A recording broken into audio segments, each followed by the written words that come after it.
ಶುಭೋದಯ, ನಮಸ್ಕಾರ, welcome to Yoyo Kannada. ಬನ್ನೀಗ ನೋಡೋಣ ಕರುನಾಡಿನ ಪ್ರಮುಖ 5 ಬ್ರೇಕಿಂಗ್ ನ್ಯೂಸ್ಗಳು.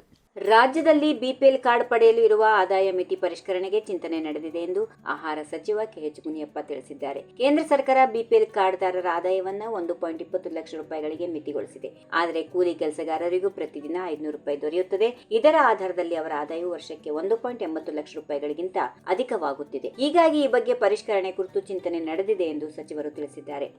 ನನಗೆ ರಾಜಕೀಯ ನಿಶಕ್ತಿ ಬರಲು ಸಾಧ್ಯವೇ ಇಲ್ಲ ಎಂದು ಸಿಎಂ ಸಿದ್ದರಾಮಯ್ಯ ಸದನದಲ್ಲಿ ಹೇಳಿದರು. ವಿಧಾನಸಭೆಯಲ್ಲಿ ಉತ್ತರ ಕರ್ನಾಟಕ ಸಮಸ್ಯೆಗಳ ಕುರಿತು ಚರ್ಚೆಗೆ ಉತ್ತರ ನೀಡುತ್ತಾ ಮಾತನಾಡಿದ ಸಿಎಂ ಸಿದ್ದರಾಮಯ್ಯ, ನಿನ್ನೆ ಸ್ವಲ್ಪ ನಿಶಕ್ತಿ ಕಾಡಿದ್ದ ಕಾರಣ ಉತ್ತರ ನೀಡಲಿಲ್ಲ ಎಂದು ಹೇಳಿದರು. ಇದೇ ವೇಳೆ ಮಧ್ಯ ಪ್ರವೇಶಿಸಿದ ವಿಪಕ್ಷ ನಾಯಕ ಆರ್ ಅಶೋಕ್, ನಿಮಗೆ ಈಗ ಶಕ್ತಿ ಬಂದಿದೆಯಾ? ರಾಜಕೀಯ ಶಕ್ತಿ ಬಂದ ರೀತಿ ಕಾಣ್ತಾ ಇದೆ ಎಂದು ಕಾಲೆಳೆದರು. ಇದಕ್ಕೆ ಉತ್ತರಿಸಿದ ಸಿಎಂ ಸಿದ್ದರಾಮಯ್ಯ, ನನಗೆ ರಾಜಕೀಯ ನಿಶಕ್ತಿ ಬರಲು ಸಾಧ್ಯವೇ ಇಲ್ಲ, ಅಂತಹ ಸಂದರ್ಭವೇ ಇಲ್ಲ, ಸಂದರ್ಭ ಬರೋದೂ ಇಲ್ಲ. ನಾನು ಯಾವಾಗಲೂ ರಾಜಕೀಯವಾಗಿ ಶಕ್ತಿಯುತವಾಗಿದ್ದೇನೆ, ಶಾರೀರಿಕ ನಿಶಕ್ತಿ ಆಗಿತ್ತು ಅಷ್ಟೇ, ರಾಜಕೀಯ ನಿಶಕ್ತಿ ಅಲ್ಲ ಎಂದು ಸಿದ್ದರಾಮಯ್ಯ ತಿಳಿಸಿದರು. ಮುಂದಿನ ಶೈಕ್ಷಣಿಕ ವರ್ಷದೊಳಗೆ 11,000 ಶಿಕ್ಷಕರ ನೇಮಕಾತಿ ಪ್ರಕ್ರಿಯೆಯನ್ನು ಪೂರ್ಣಗೊಳಿಸಲಾಗುವುದು ಎಂದು ಶಾಲಾ ಶಿಕ್ಷಣ ಮತ್ತು ಸಾಕ್ಷರತಾ ಸಚಿವ ಎಸ್ ಮಧು ಬಂಗಾರಪ್ಪ ತಿಳಿಸಿದರು. ರಾಜ್ಯದಲ್ಲಿ 41,088 ಸರ್ಕಾರಿ ಪ್ರಾಥಮಿಕ ಶಾಲೆಗಳಿದ್ದು, ಸರ್ಕಾರಿ ಪ್ರಾಥಮಿಕ ಶಾಲೆಗಳಿಗೆ 1,78,935 ಹುದ್ದೆಗಳು ಮಂಜೂರಾಗಿದ್ದು, ಈ ಪೈಕಿ 1,33,345 ಹುದ್ದೆಗಳು ಭರ್ತಿಯಾಗಿವೆ. 45,590 ಹುದ್ದೆಗಳು ಖಾಲಿ ಇವೆ. ಖಾಲಿ ಇರುವ ಹುದ್ದೆಗಳನ್ನು ಹಂತ ಹಂತವಾಗಿ ನೇಮಕಾತಿ ಮಾಡಲು ಈಗಾಗಲೇ ಕ್ರಮ ವಹಿಸಲಾಗಿದೆ ಎಂದು ವಿವರಿಸಿದರು.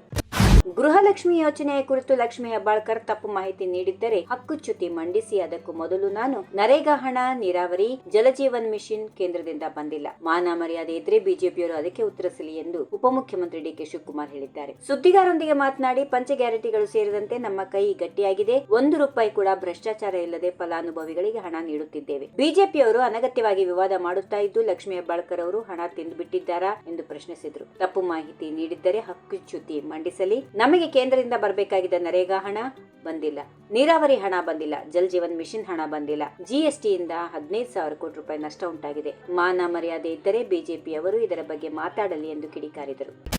ಗ್ಯಾರಂಟಿ ಯೋಜನೆಗಳಿಂದ ಸರ್ಕಾರದ ಖಜಾನೆ ಖಾಲಿಯಾಗಿದೆ. ಗ್ಯಾರಂಟಿಗಳಿಂದ ಸಾರಿಗೆ ಇಲಾಖೆಗೆ ಸಂಕಷ್ಟ ಉಂಟಾಗಿದೆ ಎಂದ ಬಿಜೆಪಿ ರಾಜ್ಯಾಧ್ಯಕ್ಷ ಬಿವೈ ವಿಜೇಂದ್ರ ಆರೋಪಿಸಿದರು. ಗೃಹಲಕ್ಷ್ಮಿ ಯೋಜನೆ ಚುನಾವಣಾ ಲಕ್ಷ್ಮಿಯಾಗಿದೆ. ಸಚಿವರು ಸದನಕ್ಕೆ ತಪ್ಪು ಮಾಹಿತಿ ನೀಡಿದ್ದಾರೆ. ಗ್ಯಾರಂಟಿಗಳಿಂದ ಸಾರಿಗೆ ಇಲಾಖೆ ಸಹ ಸಂಕಷ್ಟಕ್ಕೆ ಸಿಲುಕಿದೆ. ಗ್ಯಾರಂಟಿಗಳಿಂದ ಸಾರಿಗೆ ಇಲಾಖೆಯಲ್ಲಿ ನೌಕರರಿಗೆ ಸಂಬಳ ಕೊಡುತ್ತಿಲ್ಲ.